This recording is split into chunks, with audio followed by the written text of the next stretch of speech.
Hey there. Subscribe to my channel. And also press this bell icon. So you never miss any new updates. धन ऐसे पुण्य पुनीत कार्य में लग जाता है जिससे कि ये 10 गुना वापस लौट कर आ जाता है। पुण्य के कार्यों में धन लगाने से कभी भी हानि नहीं होती। सत्संग के लिए चंदा लेने वालों की निंदा मत करो। ये मत कहो तुम लोग धंधा बना रखे हो। और सत्संग के लिए चंदा इकट्ठा करो तो जिस कार्य के लिए इकट्ठा किया है उसी में लगाना चाहिए। चंदे का पैसा अपने घर में लगाने से घर में शांति नहीं रहेगी। धर्म के लिए इकट्ठा किया हुआ चंदा अपने पर्सनल खर्च में लगा देने से बहुत बड़ा पाप लग जाता है। लोगों का विश्वास टूट जाता है। कुछ लोग ऐसे भी समाज में होते हैं, रसीद बुक छाप लेते हैं, घूम घूम कर चंदा इकट्ठा करते हैं, थोड़ा चंदा लगा देते हैं मंदिर में और ज़्यादा चंदा अपने घर में लगा लेते हैं। उन्हीं के कारण जनता का विश्वास टूट गया। ऐसी गलती मत कीजिए। पैसे का लोभ मत करो। जिस काम के लिए चंदा ले रहे हो, डॉक्टर सीएम मिश्रा बाराबंकी उत्तर प्रदेश के, उन्होंने मुझसे कहा था जिस पर्पज के लिए सहयोग ले रहे हो गुरुदेव उसी पर्पज में लगाना। और सबसे पहले मैंने सहयोग टीवी चैनल के लिए भी सहयोग लिया था। उस समय टीवी चैनल की फीस 1,60,000 रुपये महीने थी। जहाँ जहाँ गया सहयोग लिया। अब 10 साल से सहयोग लेना उसके लिए बंद कर दिया, क्योंकि जो मुझे दक्षिणा मिलती मैं उसी को दे देता हूँ। अब उसका नाम लेना बंद कर दिया कि टीवी चैनल में सहयोग करो। लेकिन टीवी चैनल में आज भी सत्संग आता है। उस पर्पज से लिया था तो उसमें लगा दिया। उज्जैन कुंभ मेले के लिए 2.25 करोड़ रुपये चंदा मिला था मुझे, और उसमें 2 करोड़ का खर्चा कर दिया था। 60-70 हजार लोग भोजन करते थे। 56 बीघे में कैंप था अपना। 200 लेटरिन शौचालय बनवाए गए थे। सैकड़ों कमरे भक्तों के लिए थे। बड़े बड़े हाल भी थे। मजबूत व्यवस्था थी। प्रयागराज के लिए चंदा नहीं ले पाए, जल्दी में डिसीजन लिया तो भी उत्तर प्रदेश के भक्तों ने 80 कुंटल राशन दिया।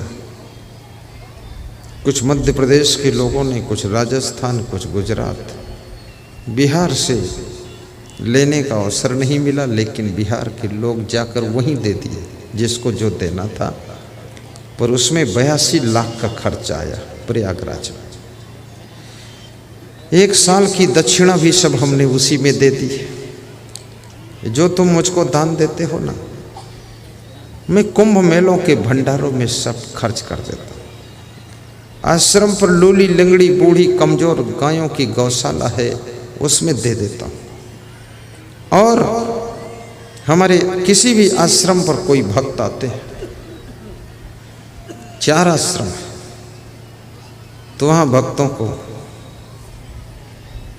निःशुल्क भोजन भंडारा, निःशुल्क बिस्तर, और स्टेशन भी छोड़वा देते हैं निःशुल्क। उसकी जो श्रद्धा हो दान करे या न करे, लेकिन जो भक्त हमारी शरण में आया है उसको हम बहुत धन्यवाद देते हैं।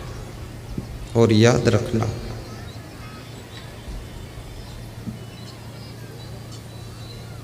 धर्म के कार्यों के लिए दिल खोलकर, हाथ खोलकर दान करना चाहिए। आज ही इतना बड़ा समागम जो यहाँ हो रहा है, मुझे बड़ा आश्चर्य हो रहा है कि कितना बड़ा मंडप लगा हुआ है। मुझे उम्मीद नहीं थी इतना बड़ा मंडप लगेगा। हमारे मंडप के ठेकेदार भी, उनके भी होश उड़ गए। कि बिहार में सावधान रहना पड़ेगा।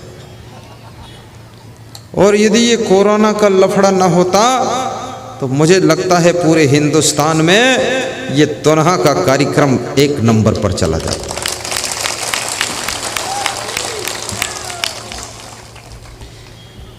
बिहार की श्रद्धा को आंका नहीं जा सकता। ये बिहार कोई साधारण नहीं है। जहाँ पर महात्मा बुद्ध ने गांव-गांव में जा कर के ज्ञान और ध्यान सिखाया था, जिस धरती पर संत मेही दास ने, संत सेवी दास ने, जिस धरती पर महान पुरुष कबीर साहब ने और कबीर के संतों ने गांव-गांव में जा कर के ज्ञान और धर्म का बिगुल बजाया है, उस धरती का नाम बिहार प्रदेश है। यहाँ बहुत साधु संतों की कृपा रही है। और जितने साधु संत जेल में हैं, पहली बात वो साधु थे ही नहीं,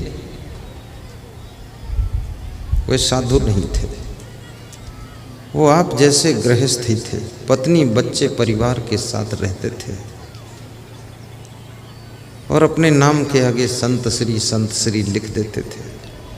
जनता इतनी भोली भाली हिंदुस्तान की हो, देखती भी नहीं थी कि संत की गहराई में क्या है। किसी को गुरु बनाइए तो कभी उससे ये कहिए कि अपना जरा बेडरूम दिखाइए, वहीं से उसका रोया कांप जाएगा। दरभंगा के भक्त आए थे, उनको मैंने अपना विश्राम कक्ष दिखाया तो उन्होंने कहा फोटो खींच लो। गरुड़हा विष्णुपुर के लोग आए, उनको दिखाया, हमने कहा देख लो, क्योंकि दूध का दूध पानी का पानी है, जिंदगी पारदर्शी है, कुछ भी लफड़ा नहीं है, अंधेरे में कुछ है ही नहीं। जो बाहर दिखता हूं वही अंदर में है, तो उसमें भय की कोई बात ही नहीं। और जो साधु बन करके भी किसी स्त्री से अकेले में बात करता है, समझ लेना कुछ दाल में काला है। साधु बन करके भी किसी स्त्री को तीर्थ स्नान कराने ले जा रहा है, ये तीर्थ स्नान नहीं, ये भोग विलास की स्नान करने जा रहा है। तीर्थों को भी इसने मलिन कर दिया है। साधु बन करके जो लड़कियों को कमरे में बिठा के इंग्लिश पढ़ाता है, इस मूर्ख को ये पता नहीं है इंग्लिश पढ़ने से मोक्ष का रिश्ता ही नहीं है। और इंग्लिश पढ़ाना अध्यापकों का काम है, ये मेरा काम नहीं है। मैं भाषा सिखाने के लिए साधु नहीं बना हूं, मैं सबके अंदर भक्ति का भाव पैदा करने के लिए साधु बना हूं। इंग्लिश पढ़ना है, स्कूल में जाओ। जो लड़कियों और माताओं बहनों से दूरी बना कर नहीं रहता है, वो किस मॉडल का साधु है? माताओं बहनों का कल्याण करो। ये माताएं बहनें रोटी बनाती है, लेकिन इनके हाथ में एक चिमटा होता है। चिमटा होता कि नहीं? ये दाल बनाती, इनके हाथ में चमचा होता है, और ये जब चावल बनाती तो इनके हाथ में करछुल होती है। कोई महिला आज तक खौलती हुई दाल में हाथ को डालकर नहीं चलाती है। चलाती, हाथ जल जाएगा। चूल्हे के अंदर अंगुली डाल करके रोटी को नहीं संभालती, चिमटा से पकड़ती। याद रखना, ये संसार तो जलती हुई आग है, इसमें संयम नियम का चिमटा लेकर के और संयम नियम की करछुल लेकर के और वैराग्य का चमचा लेकर के दाल चावल सब्जी और रोटी तैयार की जा सकती है, जिससे संसार को तृप्त किया जा सकता है।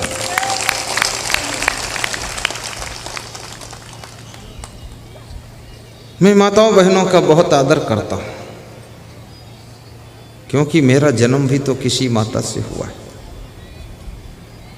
लेकिन माताओं बहनों से मेरा पुरुष का शरीर है, मैं मर्यादा से रहता हूँ। जिस घर में माताएं बहनें रहती हों वहाँ मैं सोना नहीं चाहता। यदि मैं सोऊंगा तो उनको दूसरे घर में जाना पड़ेगा, ये भी नियम है मेरे। इसलिए मैं स्कूल में रह लेता हूँ, पंचायत घर में रह लेता, क्योंकि ना रहे बांस ना बजे बांसुरी वाली कहावत को चरितार्थ करो। और जो साधु भोग विलास से नहीं बच सकता है, जो साधु राग रंग से नहीं बच सकता है, वो साधु किसी भी नर नारी का कल्याण नहीं कर सकता है। याद रखना, सबका कल्याण वही कर सकता है जो अपने आप को भी माया मोह से बचा कर रख सकता है, वही सबके उद्धार का रास्ता खोल सकता है। साधु महात्मा को कोई नशा व्यसन भी नहीं करना चाहिए।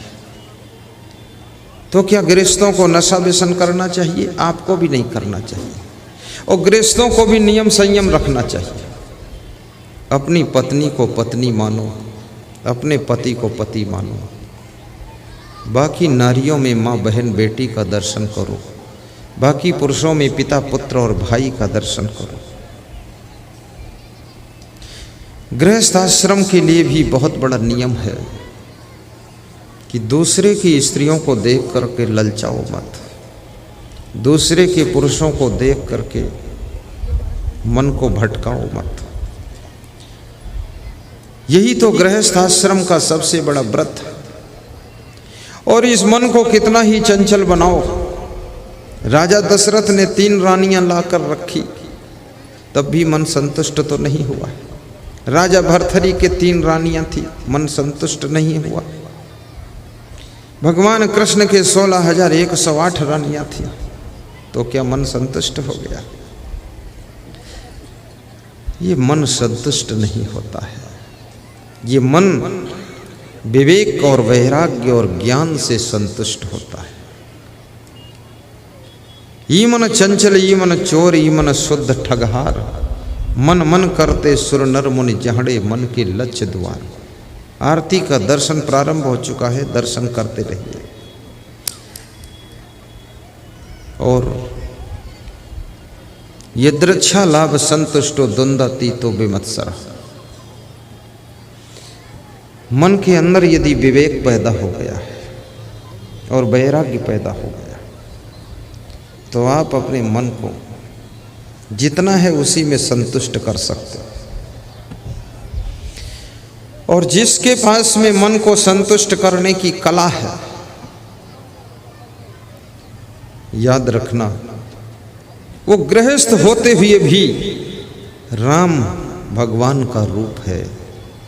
और जिस संत में अपने आप को संतुष्ट करने की कला है, आत्मन्यव च संतुष्टा तस्य कार्यम न विद्यते स्यादात्म तृप्तश्च मानवः। प्रजहात यदा कामान सर्वान्न पार्थ मनोगतान आत्मनियो आत्मनः तुष्टा स्थित प्रज्ञा तदा उच्यते। श्री कृष्ण कहते हैं, जो अपनी आत्मा से अपनी आत्मा में ही संतुष्ट रहता है, वह व्यक्ति स्थित प्रज्ञ होता है और वो मोक्ष के लिए योग्य होता है। कबीर साहब ने कहा है, गोधन गज धन बाज धन और रतन धन खान, जब यावे संतोष धन सब धन धूरि समा। और ये संसार के भोग विलास में भी कुछ है नहीं। ये क्षण भंगुर इंद्रियां, ये नाशवान भोग शरीर के कमजोर होते ही संसार को तुम देखना नहीं चाहते। एक सज्जन बीमार थे, तो मैंने उनसे कहा कि आश्रम देखो, अच्छा लगा? तो ऐसे करते हैं हाथ जोड़कर। तो हमने कहा क्या बात है? बोले दर्द हो रही है। तो हमने कहा आंखें तो खोलो। बोले आंखें खुल ही नहीं रही है। 10 दिन बाद खबर मिली कि उनकी मृत्यु हो गई। जब शरीर में कोई पीड़ा होती है तो बाग बगीचे फुलवारी भी आपको अच्छी नहीं लगती है। जब शरीर में कोई तकलीफ आती है, कितना सुंदर महल भवन हो, बेड हो, वो भी अच्छा नहीं लगता है। इसलिए सबसे पहले शरीर को भी संभाल कर रखना, क्योंकि शरीर अगर एक बार बिगड़ गया, बीमारियां इसमें प्रवेश कर गई, तो याद रखना ये शरीर को संभालना कठिन हो जाता है। और शरीर को संभालने के लिए कम खाना जरूरी है, चबा चबा कर खाना जरूरी है, और साथ साथ में व्यायाम करना जरूरी है। कठोर परिश्रम कीजिए, शुद्ध जल पीजिए, लंबी सांस खींच लीजिए और ठहाका मारकर हंस दीजिए। टेंशन में रहना बंद कर दीजिए, दूसरों को भी खुशियां प्रदान कीजिए, तो आपका शरीर स्वस्थ रहेगा। आज सवेरे बहुत से लोग मेरे पास में दर्शन करने के लिए आए। दर्शन करने वाले सोचते थे गुरुजी के पास पहुंचूंगा, गुरुजी बैठेंगे तो थोड़ा गप करूंगा, बात करूंगा। मैंने कहा सब लाइन से खड़े हो जाओ, गुरुजी बैठेंगे नहीं, गुरुजी पैदल चलेंगे तेज, तुम देखते रहो गुरुजी क्या कर रहे हैं। 45 मिनट इनके सामने में तेज स्पीड में पैदल चला। इनको भी अच्छा लगा कि मेरा गुरु एकदम गोलंदाज गुरु है, नए अंदाज के साथ चलता है। ये ऐसे गुरु बनने का अर्थ ये नहीं माटी के धोंधा बन जाओ, हर समय कराहते रहो, आए रे ये क्या कर रहे हो गुरुजी, तुम गुरुजी हो, तुम बिल्कुल अलर्ट रहो, स्वस्थ रहो, मस्त रहो और हंसते रहो, खुश रहो। बीमारियां इकट्ठी मत करो ज्यादा, थोड़े बहुत रोग भी आए तो उनको चुटकी बजाते दवा वा लेकर के खत्म करो। ज्यादा रोगों को इकट्ठा करने से दुनिया का कल्याण कैसे करोगे? हॉस्पिटल में भर्ती रहोगे तो प्रवचन सुनाने तो हमें क्या होगा।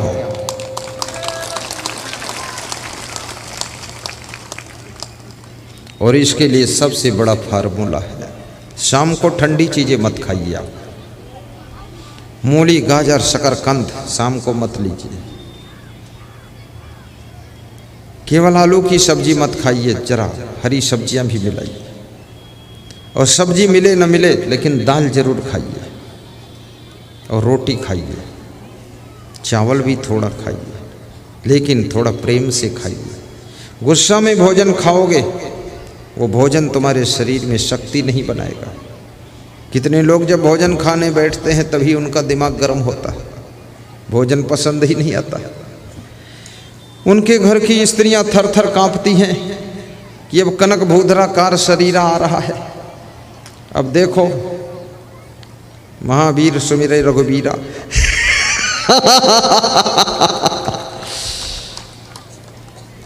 अरे डर नहीं लगना चाहिए, जो उसमें पसंद ना आए उसको मत खाइए, क्या फर्क पड़ता है। भूख हो तो नमक रोटी खाओ तो भी टेस्ट आता है, भूख नहीं है तो खीर में भी टेस्ट नहीं आता है, और ज़्यादा खाने की ज़रूरत भी नहीं है। और मैं तो सभी सीढ़ियों पर गुजरा हुआ इंसान हूँ। आश्रम में मैं रहता था शुरू में, वहाँ खिचड़ी बनती थी। 10-12 साल खिचड़ी ही खाया हूँ, रोज खिचड़ी सुबह। और खिचड़ी भी मिल जाए वो भी सौभाग्य। थोड़ी खिचड़ी बनती थी, खाने वाले ज़्यादा थे, जो पहले पहुँच गए वही सब खत्म कर दिया। फिर हमारे जो आश्रम के संचालक से वो कहते थे खिचड़ी ना बची हो तो कुछ खा लो, और वहाँ कुछ खाने जाओ तो कुछ है नहीं, तो फिर वापस लौटाओ। तो बोलते थे चलो कुछ खा लेना। तो मैंने कहा कुछ आखिर क्या खा लें, कुछ बताओ। तो बोले कि लो थोड़ा चना चबा लो। तो एक मुट्ठी चना देते थे और नमक देते थे, चबा लीजिए। तो मैंने उनसे कहा कि ये मुझको कमान संभालने का मौका दीजिए, सब चकाचक कर दूंगा, खिचड़ी का पूरा खिचड़ा बनवा दूंगा। मैं मैनेजमेंट भी बहुत अच्छा करता हूँ, केवल प्रवचन ही नहीं सुनाता हूँ, प्रबंधन करने की कला, सारे सिस्टम पर ध्यान, और 1 मिनट में सारे फैसले लेता हूँ फटाफट, देर नहीं लगाता। ऐसा लगता रेडीमेड सब उत्तर हमारे अंदर रखे हुए। आश्रमों की व्यवस्था को भी संभालना चाहिए। आश्रम में इतनी बड़ी व्यवस्था बनाइए, यदि अचानक 5000 भक्त आ जाए तो 10,000 का प्रबंध होना चाहिए। यदि आपका आश्रम छोटा है तो कम से कम 50 लोगों का प्रबंध तो होना ही चाहिए। और इसलिए मैं बड़ा आश्रम बनाने जा रहा हूं उज्जैन में, लाखों भक्तों का इंतजाम। ये सब भिखमंगापना नहीं रखूंगा, जितने भी भक्त आ जाएं, ये नहीं कहूँगा कि दूसरे के भंडारा में जाओ, नहीं, सबके लिए आदेश है कि अपने भंडारा में आओ। किसी भक्त को दूसरे के यहाँ नहीं भेजूंगा और रूखा सूखा भी नहीं खिलाऊंगा। खीर पूड़ी सब्जी दाल चावल खिलाऊंगा, कभी कढ़ी खिलाऊंगा, कभी जलेबी जलेबा भी बनेगा और कभी आलू बंडे बनेंगे, कभी बालूशाही बनेगा। और याद रखना, चाणक्य ने यह भी कहा है, मिष्ठान्न पानम गृहे, जिसके घर में जिसके आश्रम में थोड़ा मिष्ठान्न भी बनता है, उस घर में सुख शांति और आनंद रहता है। आज मैंने इस भंडारे में देखा पापड़ तो मेरा मन खुश हो गया, क्योंकि पापड़ हट के चीज है, थोड़ा खा लो तो स्वाद बदल जाता है।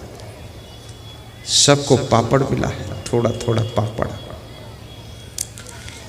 और परिस्थितियों से तालमेल भी बिठाइए। विद्या मित्रम प्रवासे सुभार्य मित्रम गृहे सुधा व्याधि तत्सदम मित्रम धर्मो मित्रम मृतस्या। बीमारी की स्थिति में तुम्हारा मित्र यदि कोई है तो दवाई है, थोड़ा दवाइयों का भी ज्ञान रखिए। पेट में अगर कब्जियत रहती है तो अमृता चूर्ण का प्रयोग करिए, शाम को आधा चम्मच खाइए, सुबह पेट साफ मिलेगा, लीजिए उसको। बार बार यदि सर्दी जुकाम बुखार आता है तो लाइफ एडवांस गार्ड लीजिए, च्योन आयुर्वेद कंपनी का। हार्ट अटैक और कैंसर को भी कंट्रोल करता, लकवा अटैक को आने नहीं देता। और यदि आपके शरीर में रोगों से लड़ने की क्षमता नहीं है तो गिलोय बटी लीजिए और तुलसी की पत्ती या तुलसी का रस, मुझे मालूम नहीं पंच तुलसी रस बोलते क्या बोलते हैं, तुलसी की पत्ती में एंटीबायोटिक होती है। और अगर लोगों से लड़ने की सामर्थ्य तुम्हारी बॉडी के अंदर निरंतर कम होती चली जा रही है तो एक बिना दवाई का फार्मूला बता रहा कि जब तुम हंसते हो तो हंसने से तुम्हारी बॉडी के अंदर एंटोडर्फिस नाम का केमिकल बनता है जो रोगों से लड़ने की ताकत पैदा करता है, इसलिए हंसना चाहिए।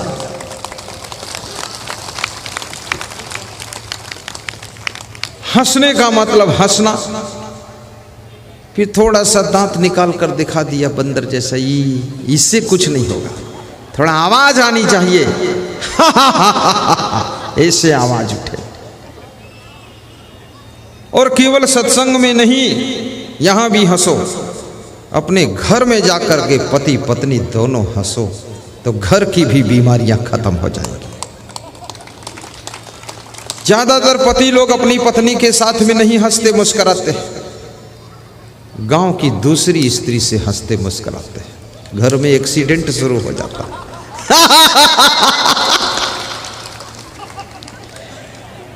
उनकी वाइफ इंतजार करती है कब ये निखट्टू मेरे साथ हंसेगा, पर वो निखट्टू वो किसी साथ खट्टू हो चुका है, वहां खीसे काट रहा।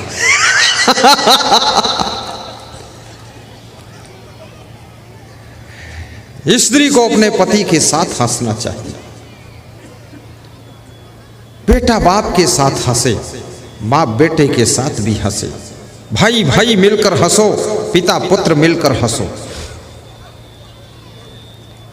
हंसने से, खुश रहने से अपने घर में प्रेम की गंगा प्रवाहित होती है और मनमुटाव खत्म होते हैं, राग द्वेष खत्म हो जाते हैं और घर तुम्हारा मंदिर बन जाता है और सुख शांति चारों तरफ आती है।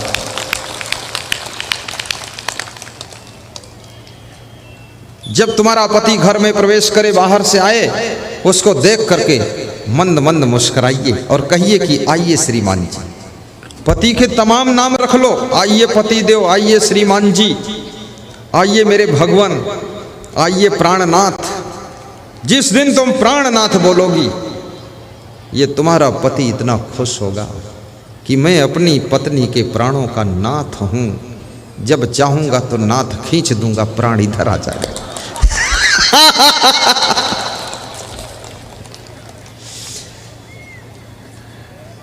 तुम भी कभी कभी अपनी पत्नी से बोला करो कि तुम मेरी जान हो। अगर अच्छा लगा तो like share comment and subscribe जरूर करें।